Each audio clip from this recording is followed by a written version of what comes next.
So, a heads up for everyone watching this episode. I can see it. Okay, so you're listening to the other audio right now. I didn't know this, but apparently my microphone was off for for about 2 hours into this video. So, you may have to read some things on your own. I'm plugging in my second monitor so I can keep track of everything better. That's Jill commenting. She's talking to me because she can hear me, but no one in the stream can hear me, and the recording didn't catch it until much later. This is me checking in. And he gave us the card for the professor. Thanks, Jill. I don't even remember what I was talking about, but I remember staying in this part for a long period of time, and it's just silence. This is gonna be interesting. So I'm just gonna read some of the parts, but you're gonna be hearing a one-way You're gonna be hearing a one-way conversation with Jill. So... Okay. I'm gonna let her chat now.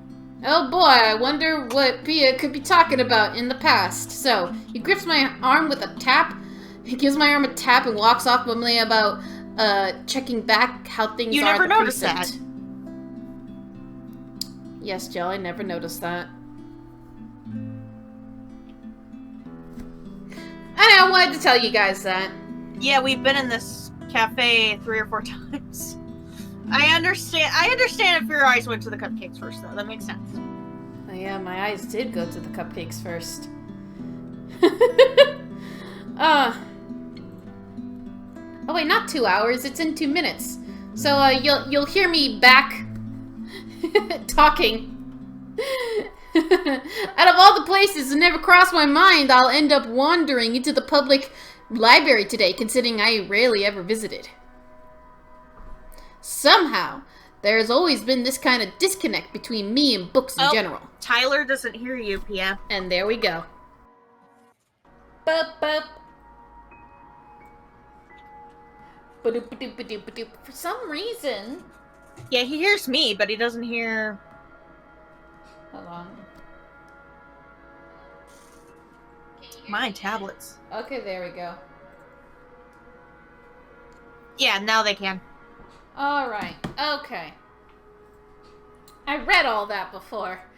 Anyway, it looks like that my mic got disconnected. Huh. Which is odd, because I could hear you, but... Yeah. Well, it may have been your computer updating again. Yeah, it was OBS. OBS was like, you don't have a microphone identified. Silly, I do. Anyway, I read all that before. This kid doesn't feel connected to the library and books. Also, I was explaining before that I didn't realize the ceiling fans or the signs moving despite being in this place multiple times in the cafe, because I was just looking at the cupcakes. Yeah. Sure, some of them held my attention in my youth during the brief times of the day I was left to my own with nothing to do. Also, my day was spent working. I overheated quite a bit, so I had to drink lots of water. Just cleaning up the room. Yeah. Her classroom is what she's saying. I went through the whole of Grant's collection, as a matter of fact. I read all of them, twice or thrice even, but they never did hold it for me long. Most of it never even sticked. Especially after I learned it's simply easier to do things myself if I want to learn stuff. Oh. This ain't in the plan in the first place. So, what's that? There's auditory learners, there's visual learners, and then I think what he is a kinetic learner. There's hands-on learning. Yeah. Kinetic.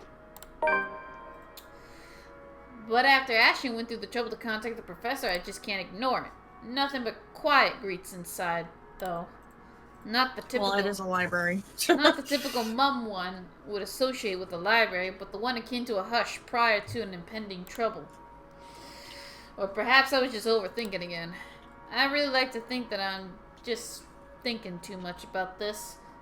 This is just a lack of sleep talking. Regardless, apart from a group of students murmuring in a corner somewhere, the place is free of its usual visitors. Oh wow, my footsteps. Okay, that was footsteps. Oh wow, my footsteps echo in a manner unsettling enough to raise the hairs on the back of my neck. Much to my relief, it does not take me long to find him, being the only occupant in this side of the room. Sup, Professor Andrew Clark. I've never personally met the man, but Ash has spoken highly of him several times. This is, I think, one of the triplets that Lunar was talking about. Yeah. In fact, he is Ash's go-to guy when something's troubling him with a case. My sips are unsure as I approach. At any rate, he greets me with a warm smile like a grandson he hasn't seen in a long time. Ashton's friend, I take it. Zachary. You'll have to forgive this old man if I don't get your name right. Oh, no, you got it. It's Zach. Zachary Steele, Professor Clark.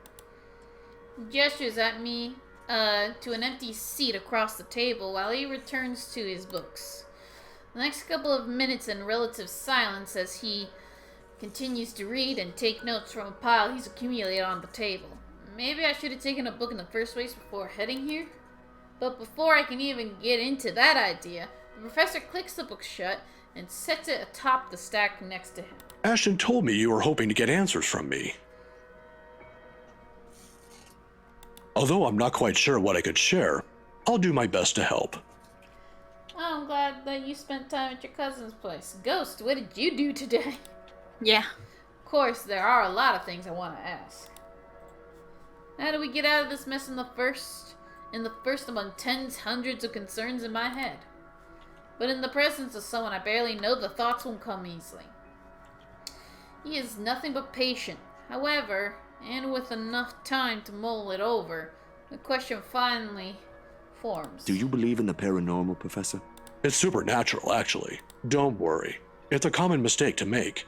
But they really are two different things. Really? The other one deals with what we can't explain at the moment, while the other are things we may not have an explanation to. Oh, I see.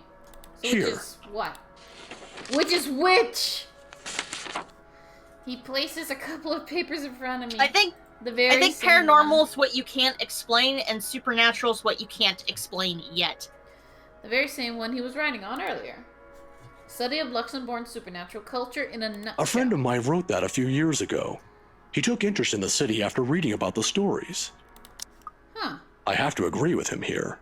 Even stories dealing with things you don't see with the naked eye can be rife with culture, and this city thrives on it. Just ask the locals. Like ghosts, for example. Among other things. The interpretation has changed over the years, though. Various religions, for example, have their own version. It might not always be a spirit now. It could be a memory, or an imprint, an echo, so to speak. Some are born from curses, even, out of great anger, hatred, or pain. There was this one story. Here it is. Let's learn. Another book is pulled out from the stack and placed open atop the papers while he speaks with such passion that it makes me wonder if at some part of him believes these to be true. It is interesting, though, even if I'm personally not a fan of such stories. And soon hours pass without my notice. In the end, it asked for something to be sacrificed in order to destroy whatever anchors the wraith. A sad tale, that one, but the simplest grudge can bring the ugliest, even in the kindest person, with some people none the wiser. Oh, I'm sorry. I just went on. Nah, it's good. Are you familiar with the Ermengarde Mansion, though? Of course. That goes without saying. Who hasn't heard of the local legend? Although, word of the mouth is, someone has already bought it. Ah, yeah. The right couple. It was a close friend who handled that sale.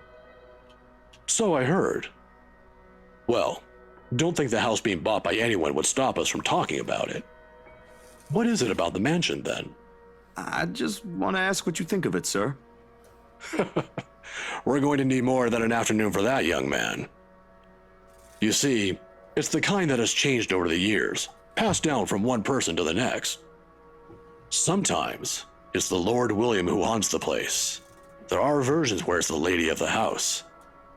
But my favorite, a personal favorite, would have to be the ones that followed after the disappearance of the kind daughter. What? Well, what about these then? There's a moment of hesitation on my part before I pull out Miss Wright's photos and lay them all in front of him. Unlike Ash, though, the professor inspects each print with great interest. Interest. That gives me some hope, at least. When were these taken? Just the other day. Do you think those are the same? Perhaps. Perhaps not. There were certainly instances when the film would pick up what the human eyes weren't able to see. But then, it could also have been human error. I didn't edit it in any way. You have my word on that, Professor. They all just came out like that. Then, if it is what you're thinking, I'd strongly advise against doing something reckless and further tangling with them. Accounts about them may be riveting to you, but most of it often ends in an unpleasant manner. What about those people in the house? If there is something in there, shouldn't they know? I'm sure they're already familiar with the legends, but... Some people might deserve it, however. Oh! Deserve what, sir? All of a sudden, the tenderness in the professor's eyes disappears, his face becoming unreadable. As though catching himself, he hastily clears his throat, gathers his books, and rises from his seat. Professor? I'm sorry. I just remembered something I neglected to do. You'll have to excuse me, Zachary. Oh dear. All right. Do you need any help with that? Don't let my looks fool you, son. I can still carry a few hundreds. I've been doing this for years. I'll see you some other time if you have any other questions. Of Wow, course. he was very quick. It was nice knowing you, Professor. Excuse me, sorry. He doesn't hear it, however. In a few short strides, he's out of the library, leaving me and every piece of his whole amiss amidst the oppressive stillness. Despite the answers gleaned, more questions surfaced. If there is even a single way out of this, I hope we find it soon. The moon is well into the night sky by the time I make it back home. My heavy treads and the sound of traffic outside echoing in my ears, filling the empty room with some semblance of life. Nana would scold me if she ever hears me walk like that, but after today I can't really give a damn about everything. The mattress creaks under my weight as I unceremoniously flop down onto it, and I find myself looking at the paper under my grip. An invitation and request to cover an event, the Wrights' housewarming party, tomorrow evening. If only it were that easy, but it will give me the chance to talk to her. About that thing in the house. With a sigh, I let my hand fall to the side of the bed along with the invitation. I'll think about it tomorrow when my head isn't muddled with thoughts of headless women and the haunting smiles of a ghost. Belatedly, it occurs to me that the last meal I ate had been the one with Ashton. And an empty, gnawing ache makes itself known, but I can't bring myself to stand up. Today was a complete waste of time and, frankly, a disappointment. I don't think it was a waste of time. I don't like this. The lack of certainty, the disquiet, the lack of stable ground to stand on, the part where I do not know what will come tomorrow. Ever since that damn letter, everything's been thrown out of the loop. I wish everything had stayed the same. Routine would have been easier to make sense than this. Closing my eyes, I let the noise from the streets below lull me to sleep. At the very least, it's the one thing that hasn't changed.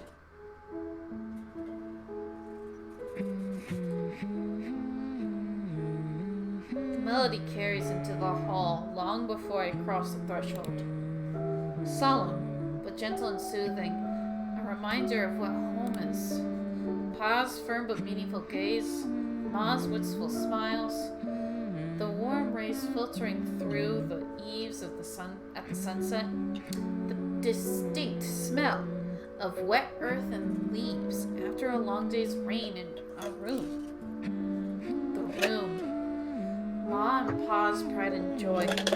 A place we were promised several springs ago. Yet I won't stop. No, wait! Come back! I'll be good this time! Please don't leave! Please stay! Floorboards are cold under my feet more than it usually is. The walls more forbidding than what I'm used to. Farther and farther the room goes. Ma singing ceases and Pa. I can't hear Pa.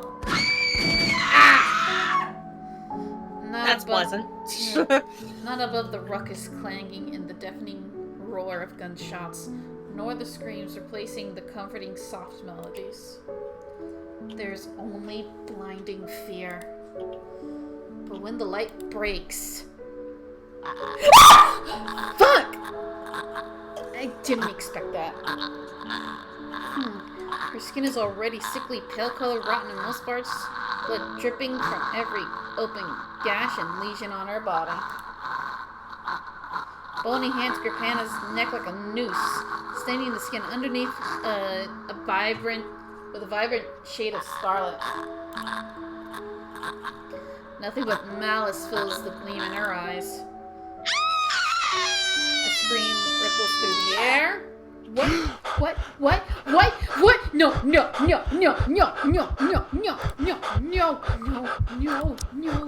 don't do this to me. Oh boy. We're going through sleep paralysis. Every limb heavy with lead. All I have to move it. You scared Tyler. Not even so I can even wipe the beads of sweat forming at my temple. The rasping of my breath easily fills the room with the wee hours while I force it back into the steady rhythm. There's a tightness in my chest and I can't shake it off. My heart pounding against it as if it's about to burst out. Something cold has settled in my legs. Not the usual chill that comes and goes with the passing breeze of the window, but the one strong enough to sting, shackle, and even leave a frigid sensation creeping up on my skin. With every struggle I make, the pressure wind firmly around my legs. Tighter and tighter and tighter until it all becomes too much. Stop! My heart stops. Another draft sweeps into the room and brings it with the iron tang of blood.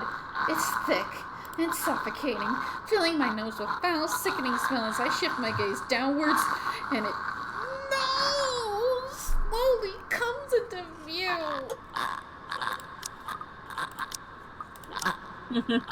Oh my god, what am I gonna have to do? Is this a quick time event? Why? I don't want a blowjob. Leave me alone. Mouth stretched into a hideous smile, and eyes brimming with nothing but madness. The stench of gore taints the air around me, and I can't look away. From it, her. From the terror and intent that her uncanny twisted features alone scream. Try to open my mouth to shout to ask for help, but my voice has left my fucking body altogether. All I have is a painful realization that no kind of plea will ever save me from her. Then suddenly the bed dips. No! Stop! Stop! What? Well, that was shocking. Yeah, you were definitely startled. Well, not only that, but I clicked on... You clicked Yeah. the menu just to get it to go away. Yeah. You see, because they were like, I was preparing myself for a quick time event.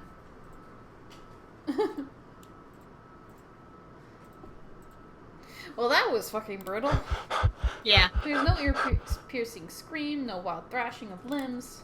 Just pain-constricting awareness that something gave me a fucking hickey.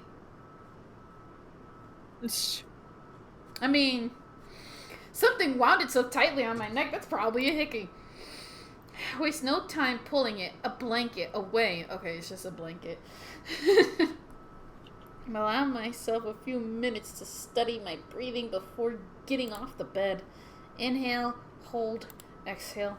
1 step, 2 steps, 3. But the dreams have gotten fucking worse.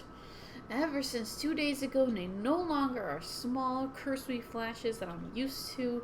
They're vivid ones that freaking linger.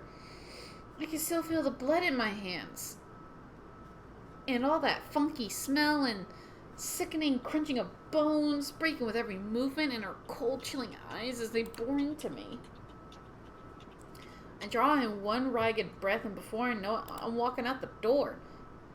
Even in the waking world, it reeks. A bench on the park is far from the most private place for thoughts in Luxembourg, considering its location at the heart of a bustling city. But in the early hours of the morning, it provides enough peace and quiet for any poor problematic soul who happens to wander here. The city is just waking up, a little later than usual, but knowing what the day is, one can't fault it for being a little tardy just this once. Yet neither the pleasant morning chill nor the soft twittering of birds does anything to banish the images. Every single one has rooted itself into my head, its claws digging deep into what is no longer a safe place to hide in. London It Bridge used is to be falling easy down, finding some falling pretense down, of peace falling under down. the guise of sheer London Bridge is optimism. falling down, Yeah. my fair What? lady. The screen share stopped. Take a key and lock Slow him down. up, lock him up, lock him up. Take a Okay. key and lock him up, my fair lady. This is creepy. London Bridge is Can you stop singing to me? Yeah, the screen share stopped.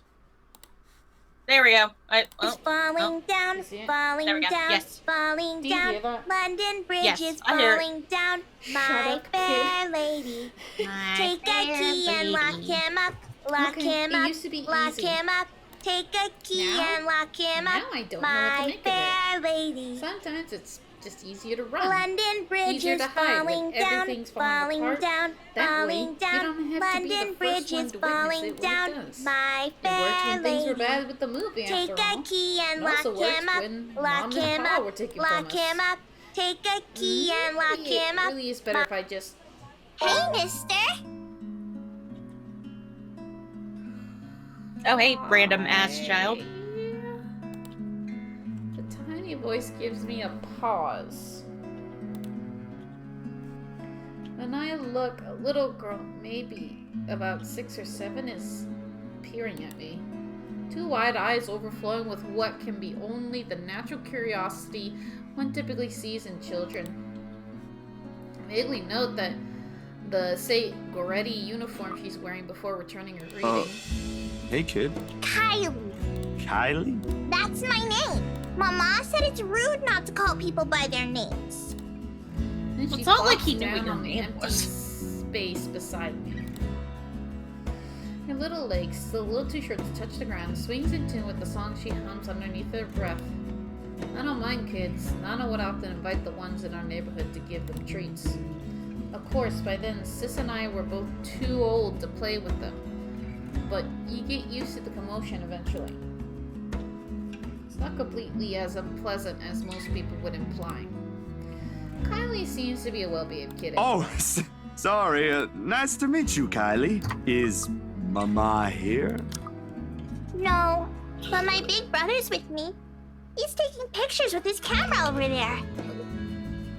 She points to the far end of the park, the one closest to the street where a kid is taking shots of something above him. Sorry about that. I was drinking a milkshake. It's alright.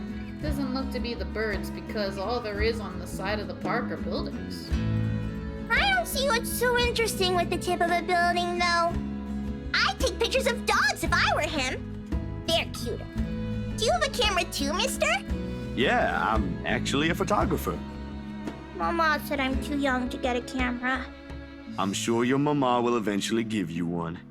But won't you be late for school like this? Big Brother will get us there on time. Rowan promised Papa. We aren't going to be late. It's sports day. So it's not good if you keep looking like that today. If it ends up raining and we lose, it's your fault. All right, I'll try not to upset the clouds today, kid. What? Is it because you're sick, mister? Before I know it, a smile is spread over my face.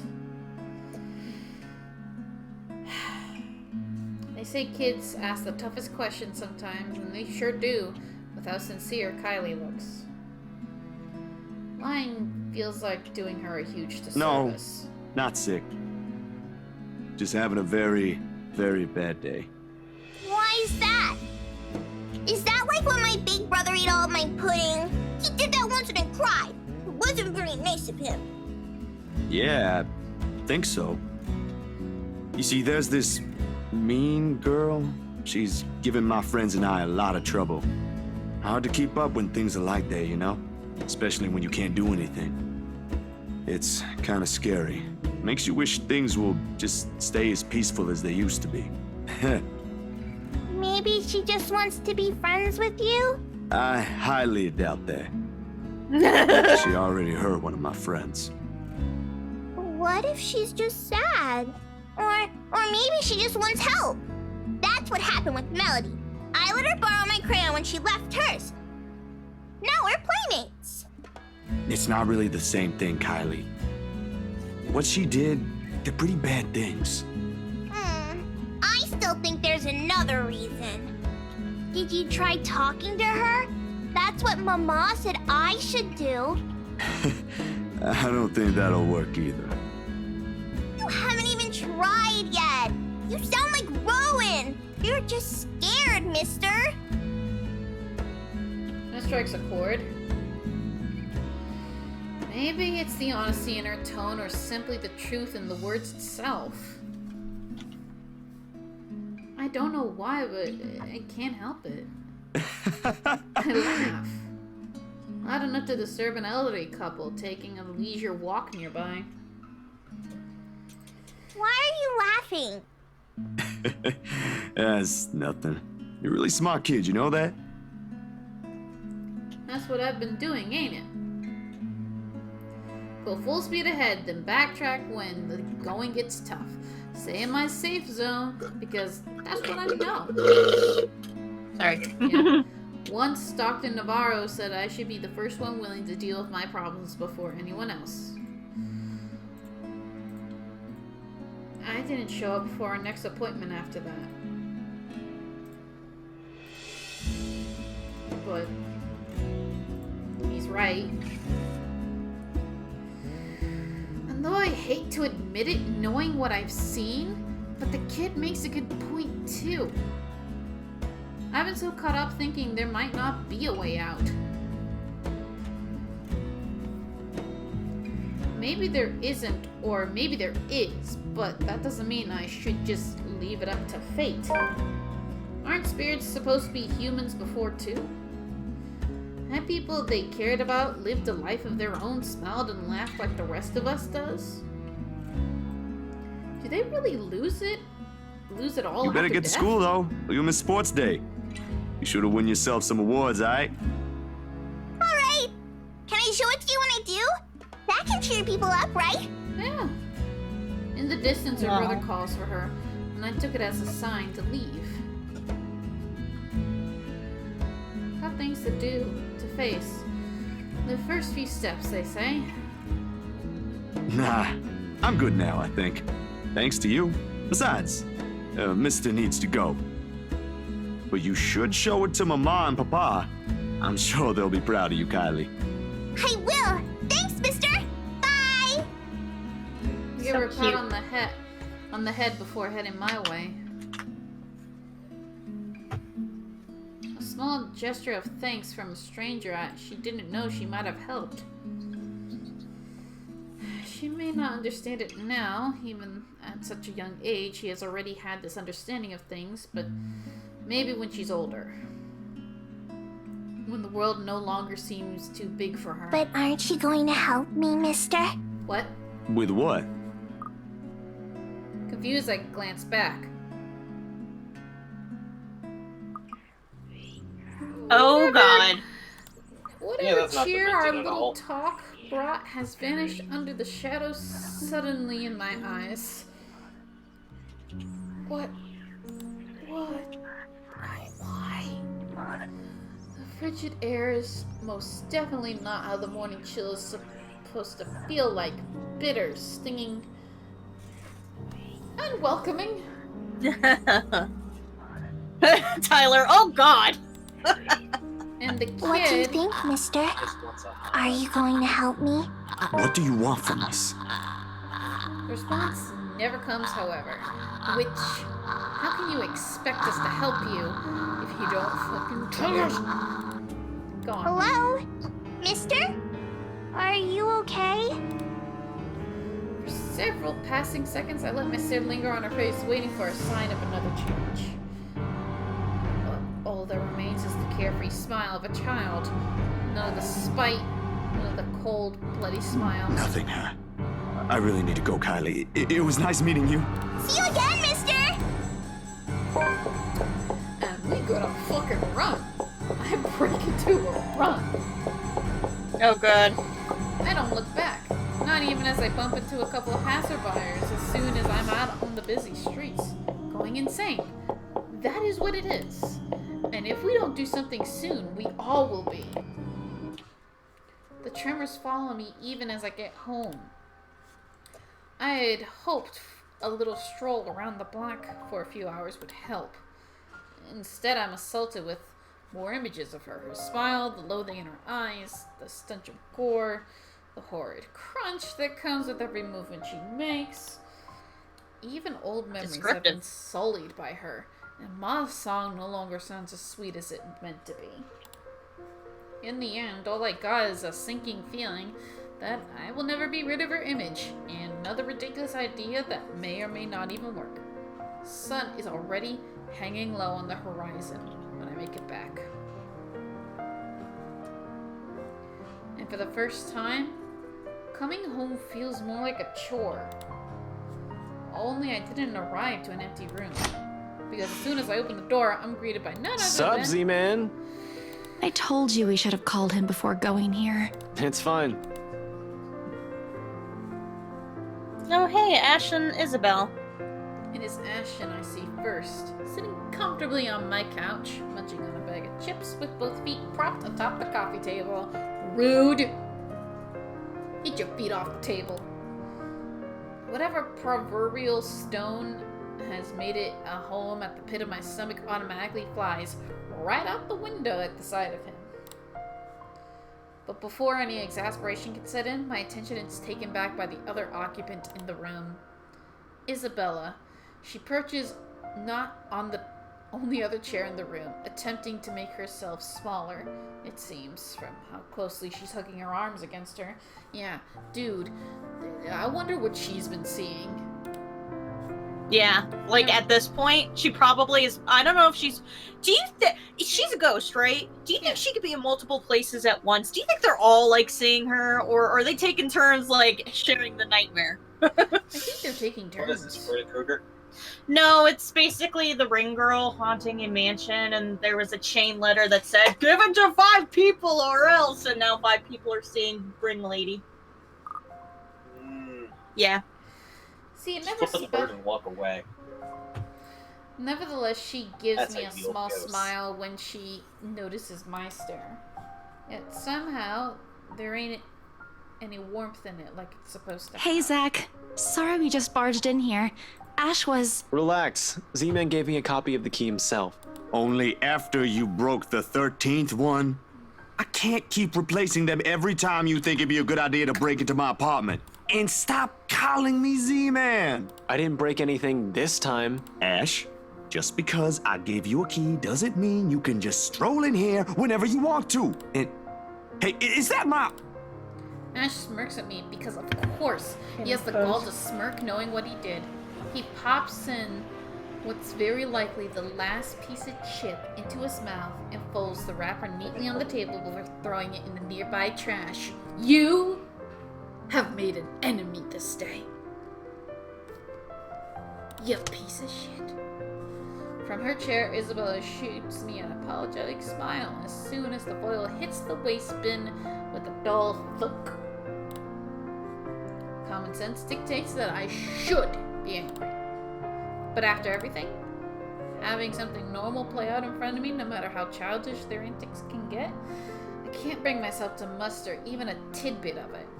Behind me, the television starts blaring the music for the end credits of the movie. Is that delicious? They have likely been waiting for a while if Ash got impatient enough to rummage through my cupboards and watch them. Of course he eats all of it. You know, I was saving that for the weekend. Did you at least share some with Bella? Don't worry about it. I'm good, Zach. Really? It's free food, you know? What was that you usually say? You don't say no to free food? What happened? No, I'm just not hungry. Ash only shrugs at the question in my eyes.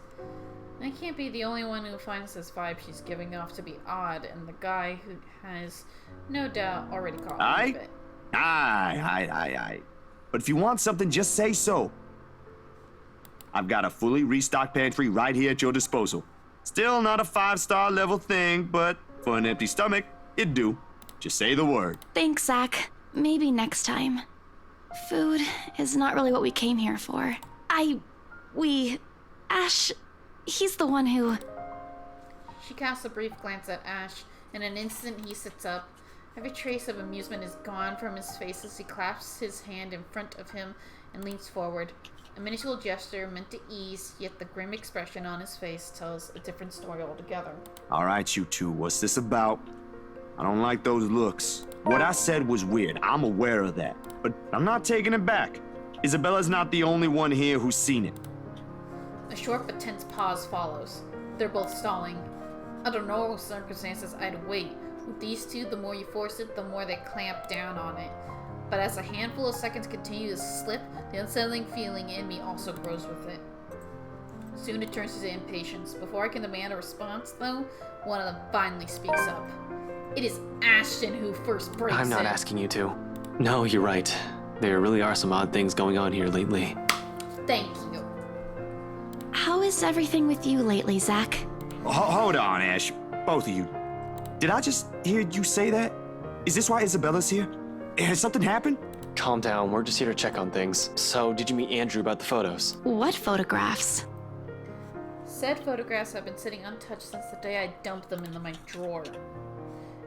Isabella was very still when I handed her the small stack. Look, she's right there. Yeah. To her credit, she does not flinch like I'm expecting her to and flips through each one in silence. But while her eyes remain strangely calm, her hands have gone rigid and her mouth has set into a thin line.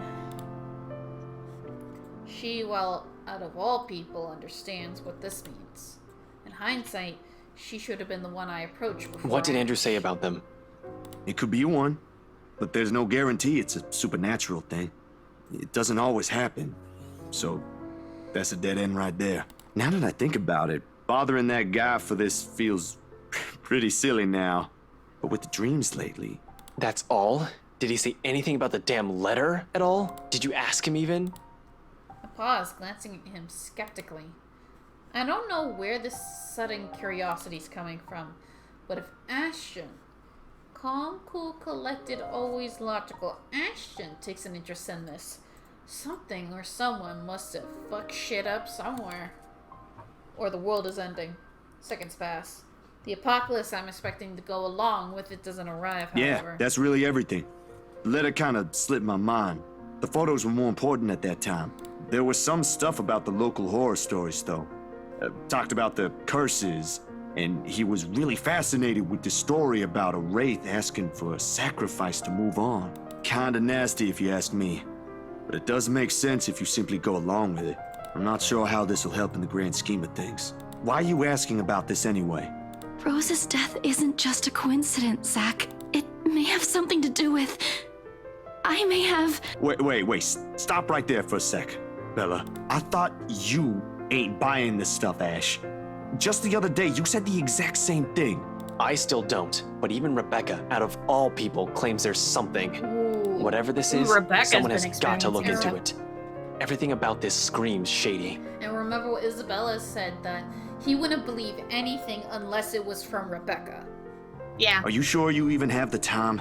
Ain't you busy with your current case? I got taken off that one. You didn't say you were taken off your case. I just got the news this morning. Apparently the higher-ups think I'm doing a horrendous job at it. It doesn't matter though. If these two cases are connected like I initially thought, then we're... Are you sure we should even be doing this? No, you're good. Doing what exactly? There's someplace we'll visit after this. Too vague for comfort, Ash. And please don't tell me you're bringing her with you. His affirmation comes in the form of a stare, but that alone says all I need to know. What I pointed out gives him pause, though, and his voice is thick with hesitation when he addresses Isabella. You know what? Zach's right, Isabella. You don't have to come with me. It's not myself I'm worried about. It's you. I'll just do this myself, if it'll get you into more trouble with your superiors. At least I can make up an excuse why I need to be there. Don't be ridiculous. You're not walking in there without me. Besides, I think it's a little too late to back out now. Have you two seen the news this morning? I haven't, actually. Mama called, and I was busy. The change in the air around her was small. While small, cannot have gone unnoticed, and it takes every willpower not to ask. Probably the one thing reigning in my curiosity is the fact that Ash himself hasn't brought it up either. No problem. It should be in the afternoon news as well.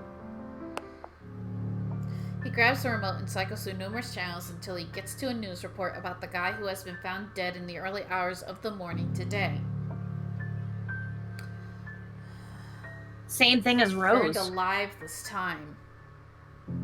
Oddly, no fire is spread, and whatever damage has been contained within the place, the body was found. The room itself, however, has been completely vandalized. Help me. Again, help me. Help me. Another murder, the authorities claimed. Isabella and I knew better. None of us shifts even after the report ends, but the room has suddenly felt stifling. Ashen's eyes have gone hooded with what appears to be restrained anger, and the remote in his hand creaks mildly under his grip. Don't break his stuff. The stone is back in my stomach. A tiny little thing gripping at my insides, growing with every passing second as the dread sinks in. In the thick of it, Isabella's voice is the only one that breaks the hush. A small, weak thing on its own that wavers unevenly between words, but every syllable heavy with meaning. This is because of that thing, isn't it? I did this somehow. When it fades, all that's left in the air is her doubt and fear. All I can do is cope. Is there something I can say to make her feel better?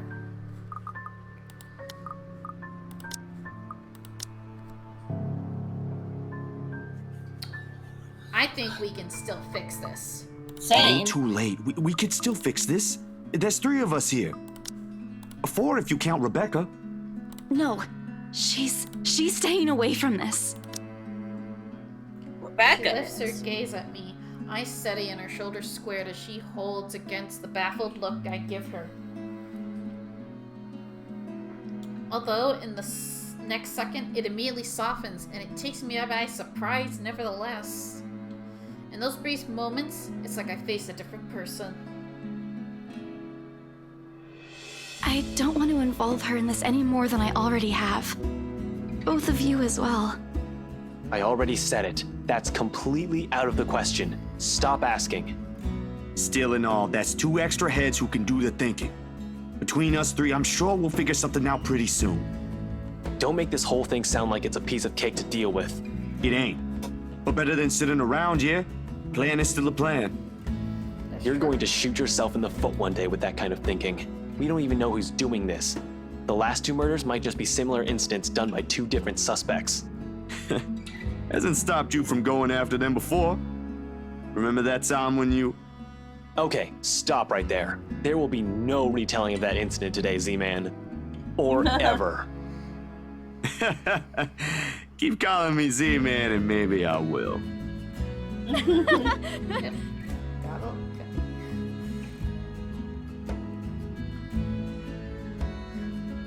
Though muffled by her hands, it rings light and easy against the thick tension. Still a far cry from the usual cheer she carries, but it brings a welcome shift in the otherwise dreary mood. Thanks, you two. I'll tell you about it when he's not around. Give it up, Z-Man. She's not interested. Who says I'm not? Ash makes a face but chuckles at the jest despite himself. Why am I even friends with you two? Because you're lonely. And like this, most of our worries ebb away, if only for a few moments. Yeah, it's because you're lonely, man. They take their leave mere minutes close to sundown. But regardless of the lighter mood, it has been said of, little has been said of their plans. Only vague hints of what they're aiming to do after. While it ain't any of my business to know, something about this whole thing still gnaws at me. Yeah, what the heck are you gonna do? A tiny passing thought urges me to do something as well. At this hour, the streets were once again busy with people heading home after a hard day's work. Little of the bustle matters to them, as they step out of the crowded walkway, however. Ash especially. There's only his goal in his mind, and I'd wager there's nothing I can do to stop him at this point. He's probably decided that on it long ago before they had made the decision to drop by. But despite this, Isabella lags behind. A worried crease is back on her forehead as she watches Ash leave to get into his car. Something wrong, Bella? No, actually... Can you check on Becca for me after this? I really didn't get the chance to tell her where I'm headed off to. Tell her I'm okay and we're... No, just that. That's all. You sure I should skip on that part? If she finds out about this, she'll be angry. And she's a Scottish I woman. don't really want to make deal Scottish with women angry Rebecca. It gives me a stomachache just thinking about it. Neither do I, but I'll handle it if she gets mad. Actually, now that I think Just about it, all make women sure she's angry are safe and scary. tell her to be careful. You too. Yeah, the nicer a Take person care is, of the yourself. scarier it is when they're legitimately angry. Yeah. Almost abruptly, she pauses, the gaze in her eyes hardening as she lapses into another one of those long-distance silences from earlier. She's seeing her. This ain't just because of the whole fiasco with the letter anymore. I don't want what happened to Rose to happen to you guys as well. This one cuts deeper. Before I can ask about it, Asher returns, casually swinging his car keys in one hand and gestures at Isabella. Come on, we don't have much time. Shirley's waiting. Who's sure? Oh, right. I smell something good. Brett must be cooking Don't the ham. answer that. I don't want to hear it, you huge dork. Says the person who gave her stuffed toys names. Batcat? Really? It's cute. Yours is just weird. I'll see you later, Zach. She spares me another smile, and as I watch her walk off, only now did it occur to me that none of those she gave today ever did reach my eyes. I make a grab to the back of Ash's parka. He staggers briefly before correcting himself and shooting me a confused stare. Is she alright? What? Who's okay? Isabella. She's been, I don't know, out of it today? Did something happen earlier? The scowl on his face says it all. She's actually been like that this morning. I'll ask, but... Just do me a favor and watch over her. We have no idea what we're dealing with. I don't know what happened to her since the last time I saw her, but from how she's been doing today, whatever it is, seems like a pretty big deal. Wait, you didn't annoy her again, did you? Because I swear to God, if you did, you've got another thing coming for you. What? No. Why would I? I'm just asking. I'll take your word for it. But if you can find out what's bothering her, that'd be nice. Honestly, I don't think it's the letter this time. I'll see what I can do. Make sure you keep yourself out of harm's way, all right? Yeah, you too. Don't do anything reckless again. Reckless, no. Again. But I can't make you the promise I won't do anything. After seeing that, there's no way in hell I'm going to pretend there ain't a problem when there is. This is a really big one, and I'll be damned if I let anything happen to you guys while I sit here. I'm done running when things get tough. He's about to argue for a moment, but... Look, bro, if things ain't good, I'll be the first one out. But allow me this one thing, aight? Just this one time. If it doesn't work out, you'll be the first one to know. You can laugh then, or berate me all you want. But please don't ask me to step aside like I'm incapable of doing anything to help. I have no idea if this is the look on my face or the tone of my voice. Ultimately, although his mouth presses into a thin line, he nods. All right. Stay safe, Zach. When he stumbles into the sidewalk and allows the afternoon crowd to swallow him whole, I like to think that a tiny gleam of his eyes is the closest we get to optimism in this situation. Whether that alone will be enough to give me a peaceful sleep tonight remains to be said. Yeah.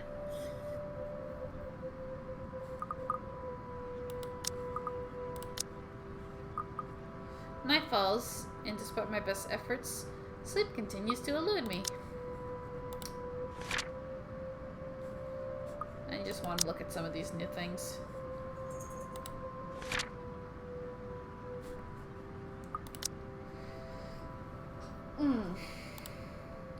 With her image still stuck in my head, flashing every few moments, it catches me off guard, with Maul's lullaby still echoing in my ears, no longer the soft tune it once was. And the terrible gnawing at the pit of my stomach. It's no wonder I can't bring myself to drift even for a little while. It is not as if there's a complete lack of things to do while waiting for sleep to come, if it ever will. And at the 1:45 to 3 in the morning, I find myself cleaning my photography equipment for no other reason, just to pass the time. No. Why would you do this to me? I know she isn't here yet, but I know she's going to be here soon. Oh boy. In the deepest of my hearts. Zachary, you're going to live, I promise you. Though, if I'm going to be honest, it is not the night terrors that are keeping me wide awake tonight, but the anxiety and the hope I'll hear from Ash or Isabella soon. And for what's perhaps the 42nd time, I shift over to the end of the table where my phone still lies. I have not heard from them since they left. They haven't promised a call, of course, but a small part of me wishes they would have the common sense, at the very least. Waiting is a tough game, and with the concerns stretching out the minutes far longer than usual, it's impossible for more unpleasant thoughts not to enter my head. Moreover, it does not help that when the clock finally strikes 3, oh god, you're gonna do the bong, aren't you? No! Fuck, my hand stills. It will be a complete and utter lie to say that my heart didn't straight leap into my throat in that brief second. My whole body has gone motionless, ears straining for any further sounds. A couple of tense seconds. Nothing. Of course, with how old the building that I'm staying in, the power fluctuations ain't anything new. Every now and then, this would happen, leaving a few tenants in a rather bad mood. Nothing unusual anymore after a few years living here. But this time, This time ain't like those other times. The sudden Yep. rush brings it with a stillness that raised the hairs on the back of my neck and set my heart beating hard against my chest. Something reeks in the air, and in an instant this place is no longer home. It's hell. It's prison. Every rational fiber in my being screams at me to leave. I force myself to swallow and keep a clear head as I lay down all my cleaning tools and begin gathering together the rest of my things scattered about on the table. The camera's body, lenses, filters, diffuser, phone, anything in my hand I can reach, but in the resulting panic, Is this gonna be a quick time event? You know, and save. Like in the nightmares, it is the scent that reaches me first, the foul putrid smell filling my lungs with the heavy stink of death. Why would you do this to me? My fingers clamp tightly to the camera, holding it close to my body, as if the tiny thing would provide enough protection to whatever is in the room with me, like Fatal Frame. Yeah. It won't. Oh man, how about that? Do you want to play that series, Pia? No. But it's the only comfort I have. And knowing that whoever she is, she had been once human. Perhaps not all of it is gone. Perhaps some of it is Hello? still there. I know you're in here. What do you want? Something was behind me, soft scuttling over the walls, followed by the squench and painful creaking of what I imagine is broken bones and flesh. Without hesitation, I whirl around, my fingers at camera, ready, patiently waiting for another movement. I can help you. Whatever it is that keeps you here, I can help. That's what the letter's for, ain't it? You don't have to keep taking people's lives. What? There's a brief moment of silence after, and for a short while, I think my pleas worked. Don't you dare kill Zachary. I will stop playing this game if you kill him. I mean, it's either that or figure out which ending keeps him alive. Then with no warning, the shuffling resumes, and along with it are the sobs of a woman. No, no, no, no, no.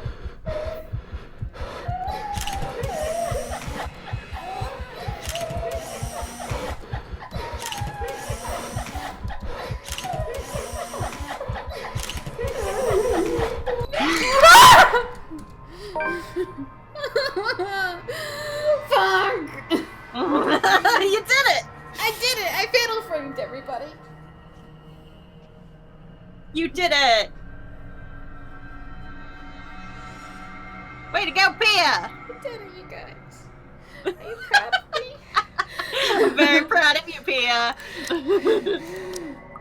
Good save. Light flashes fleetingly one last time, allowing me a glimpse of her grotesque misshapen features before it once again is lost into the darkness. Why are you angry? Tyler says fuck. Fuck too.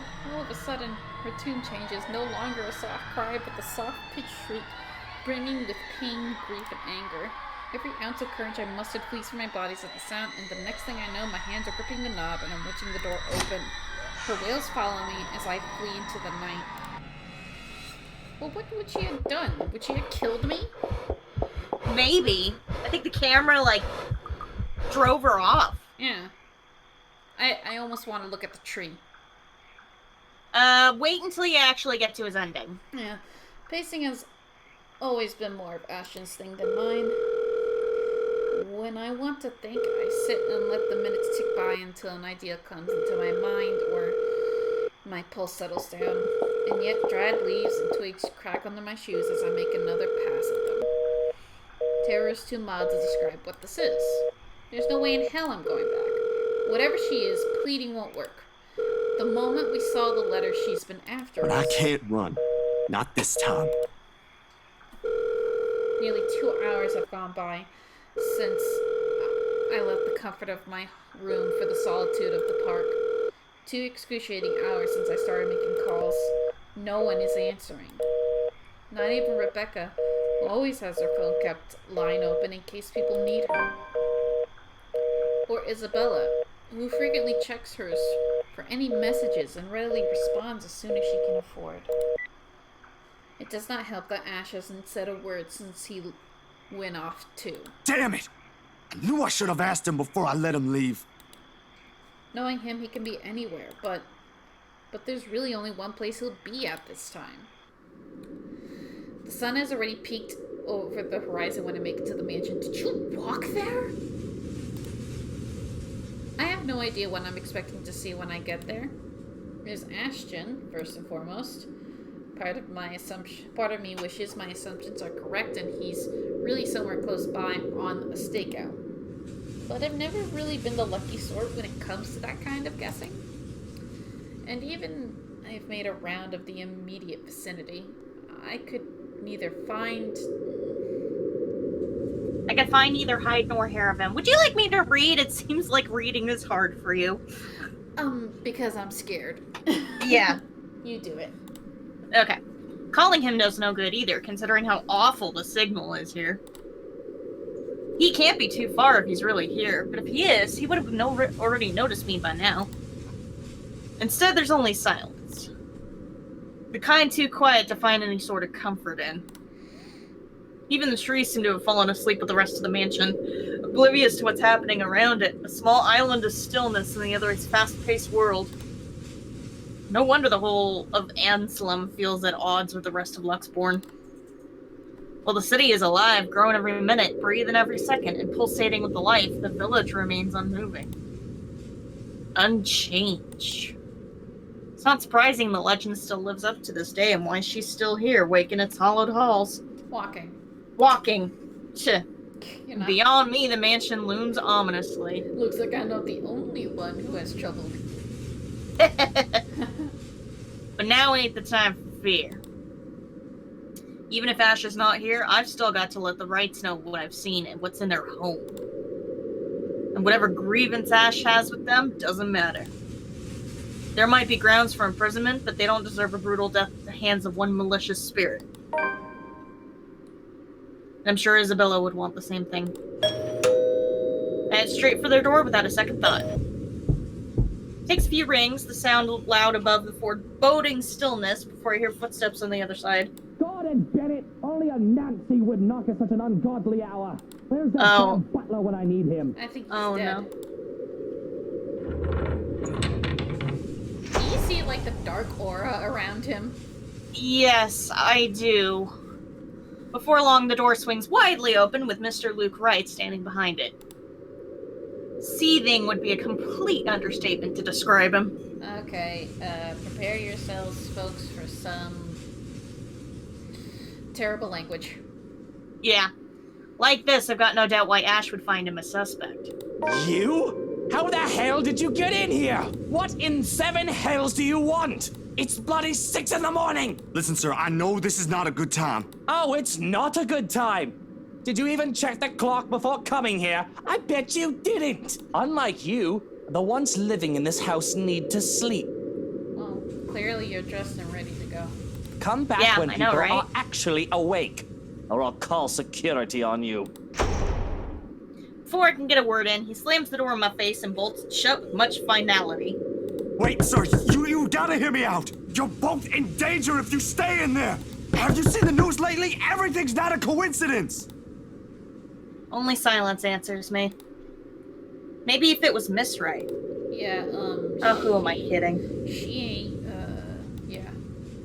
There are limits to how far a person will believe in you. Then again, I didn't believe Isabella when she warned us.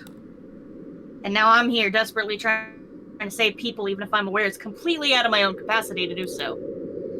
Is this what they call karma? If so, this is one horrible way of turning things around.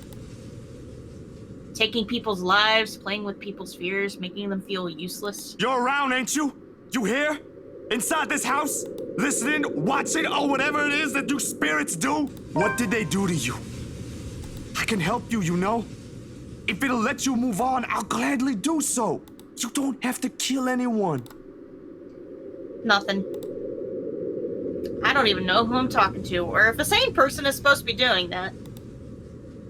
The only thing I got after is a feeling of foolishness washing over me. Or perhaps this is just me losing my mind. Out of other options and any other ideas, I let my hand slide off the door's surface and fall listlessly to my sides. I can go back to Luxborn.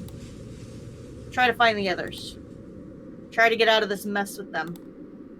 Or let them know how much in deep shit we all are. Both sound good. Either way, my loitering here ain't helping at all. I let the quietness calm me for a few more minutes before standing up and heading out to fetch my bike. Okay, he didn't walk here. He has a bike. I was like, It's quite a wait. distance to Luxborn, but if I hurry, I'll reach it in maybe... The rustling stops as soon as I turn around and strain my ears for any other movement around me. Oh god. Yo, Ash, you there? No answer. If he is here, and I've just missed him earlier. Already my feet are moving in search of him for the second time. Won't hurt to double check. Triple check, even. With how big the property is, he could be anywhere. If things ain't so urgent, if they ain't so dire that lives are at stake, I'd probably just have waited for him to show up again. But damn it! He needs to realize what exactly it is he's dealing with. What fresh hell did I miss, Tate says. Lots of fresh hell. A lot. A fuck to everything, Ghost said. I fatal framed. Yes, you did. She did. That it is not just a petty criminal he can simply throw in jail. That it is something beyond the authority his police badge could ever give him. The guy needs to stop playing the big damn hero, sit down and chill. My breathing comes in short, shallow rasps. By the time I make it back to where I started. Still no sign of him, and I'm beginning to think I'm just wasting my time here. But that is when I hear it. I recognize the melody in a heartbeat. Ma's favorite song.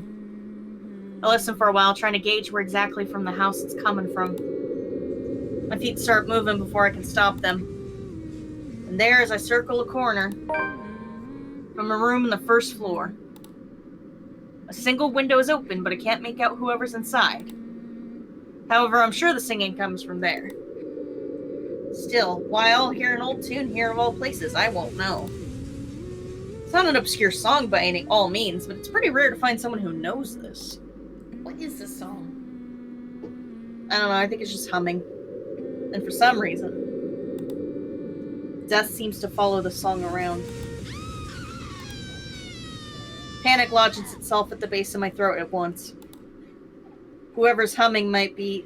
I don't want to be the pessimist now, but on the off chance that it is Miss Wright? Shit. I shouldn't just barge in there. I can put myself in danger before I can save anyone. Ash will tell me so in the exact same words. Might even write me a dissertation why this is a bad idea if he ain't so lazy. Damn it, damn it, damn it, god damn it! Someone could be in danger. I'm gonna guess jumping in there is probably not a good idea. I need Lunar. Yeah. I would Google it, but I'd spoil myself. You would. Well, we saved We for saved. a reason. Yep. Shit! I would keep looking for Ash. I think jumping into that situation is a bad idea.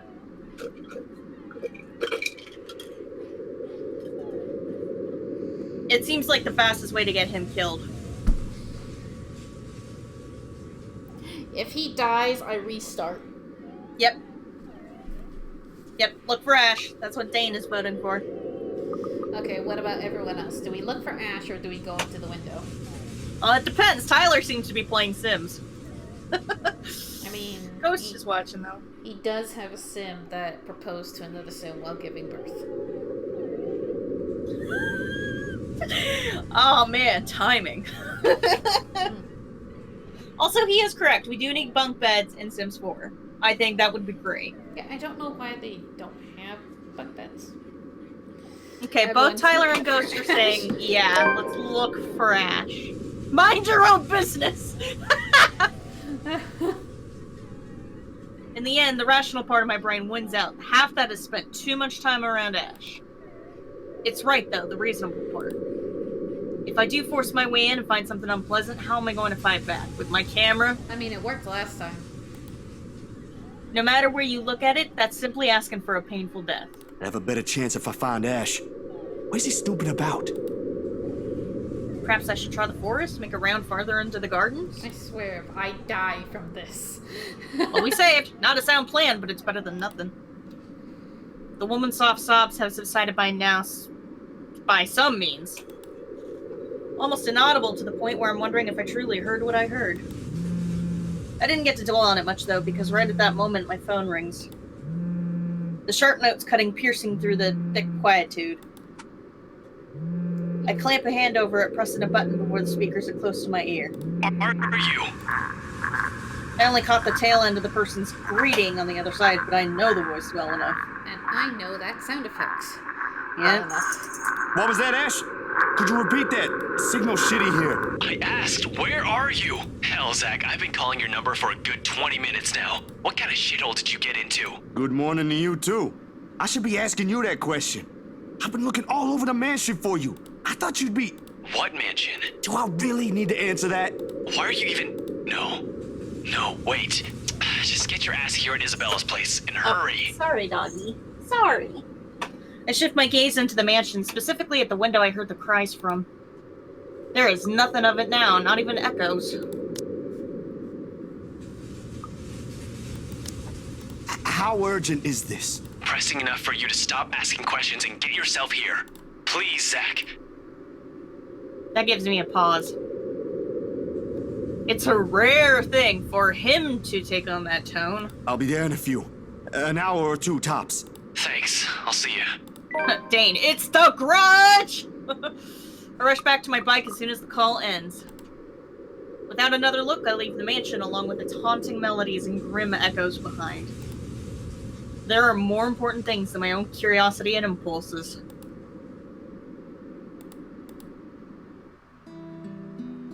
He's saved! He's saved! He's Okay, alive! Let's look. Oh wow, we avoided a lot Oh, yeah, we on did. the Tell Ash. Look at that. Look how complicated Well, that would that's- have been. That would have been like telling, That would have been telling Miss Hannah. Right. yeah. Huh, we kind of missed the interesting one. Well, I mean, there's a lot going on over here, too, like, and then we gotta get to the end. Yeah, hold on. Question. Woo! Dane is cheering in chat. Okay, so that was gonna happen regardless. Well, look at that. Oh. And if we had gone through here, what would have happened? Something tells me I think those are dead-end deaths.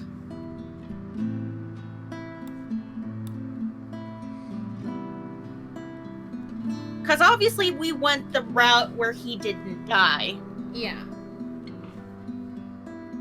I almost feel like, Zach hooking up with Miss Wright, you know? 'Cause Yeah, why not? I think he'd be a better husband than Luke, honestly. Yeah. Well, out of curiosity, do you want to see what the other endings are for him? Almost, like, no. That's Because, fine. Like, I don't want to see him die. Death? That's fine. You know what? We never looked at Hannah's. No, I was actually thinking about her possible alternate stuff the other day. Open the hatch, which led to a quick time event. This is ending Ending one. one. I mean, it all leads up to Zach, but like, There's 3 endings for her, and one is definitely more like nuts than the other 2. yeah. We already know all 3 of her endings. That's because Yeah. Zach is a good thick boy. Yeah.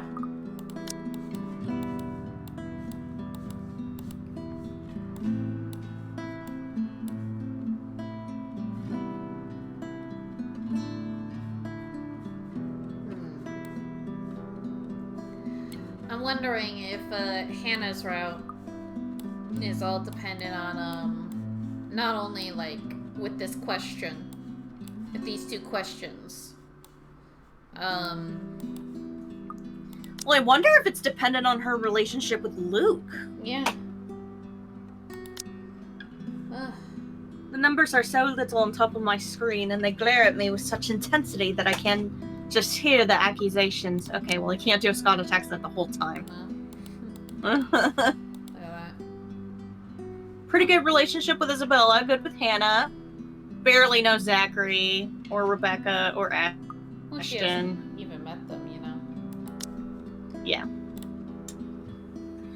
I'm late for a night out with the girls, yes, but I have a perfectly good excuse. Cheese.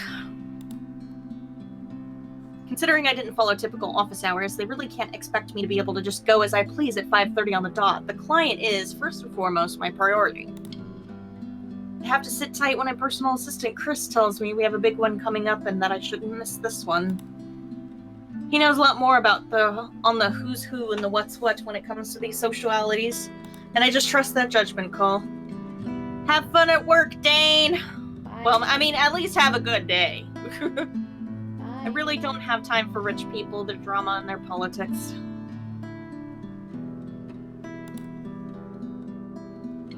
These sort of, who were born with silver spoons in their mouths and were who used to wag their silver tongues around.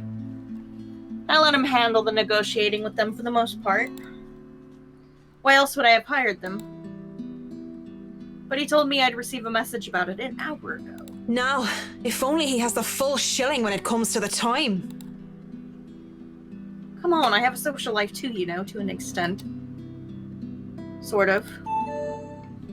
Pressing my head against the table, I try to stave off an oncoming headache when the notification for a new email pops up. All I'm expecting is a, hey, this looks like a good project I found, go send them a design, or something like that, really. That's how it often goes. Even with these rich, jammy clients who've heard of me from their equally rich, jammy friends, I can't expect them to hire me right off the bat. Which is all well and good and reasonable. We figure out what they want, send them my portfolio, my drafts for their projects, my rates, and hope for the best.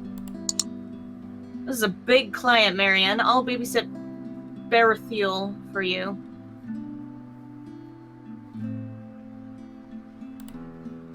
Just please take this one project. I promise this person is huge in Luxborn. I'm debating on looking for more custom content or just watching the stream. Well, how about you watch the stream? Mr. Parker, this is a formal request to secure the services of Marianne McCullough, hereinafter called the designer. As authorized by Hannah Wright, hereinafter called the client for interior design work at Armengard Mansion, Luxborn, blah, blah, blah. It's an address. Yeah. The client hopes to have the designer there on the 21st of October, Friday, with the time pending. But as I open the mail and see what I've been requested by the client specifically, well, I certainly didn't expect that, and it's pretty straightforward, too. Anyone else would probably be excited. They would be working with the Hannah Wright. She's just one of those rich socialities that everyone loves to talk about, no matter how hard I try to tune such nonsense out. It would have been enough for me to repay an affirmative to Chris and leave, but he has never pleaded for me to take a project before.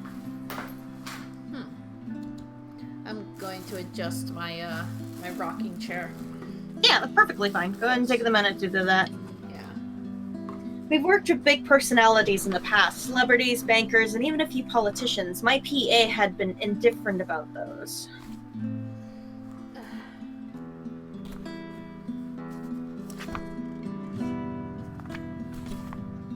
You know, I'm kind of sad that she's not, like, a detective or something, and it's just hot Asian boy.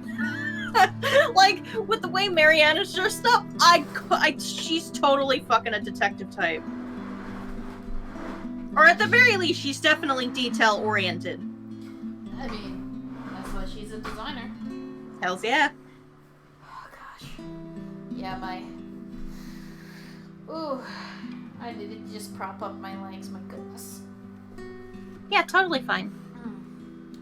This is gonna suck when a quick time event happens because I'm not in front of the keyboard right now.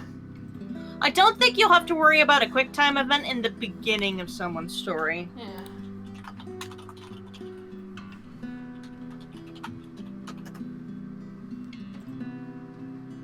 So the question bounced about my skull before I spy one of the email attachments. A newspaper clipping from the Luxborn Daily's business news section boasting the headline, Wright Enterprise donates $2.5 million to refuge. It certainly caused quite a stir back then. Apparently they had invited businessmen, socialites. I was saying this whole thing wrong before. Oh my god. Socialites everywhere, in the guise of it being some big business announcement. $2.5 million and an expensive-looking party to boot. These people sure know how to throw their money around. That's for sure. Not that I should be so callous. They're going to do a lot of good and help a community of people with all those pounds. I, of all people, shouldn't criticize such acts whether they were for show or not. At the very least, I know they'll be able to pay my rates. With the headline out of the way, however, I find myself staring at the picture that came along with the clipping. Because, wow. Here I am expecting a sour old woman in a blazer and a skirt.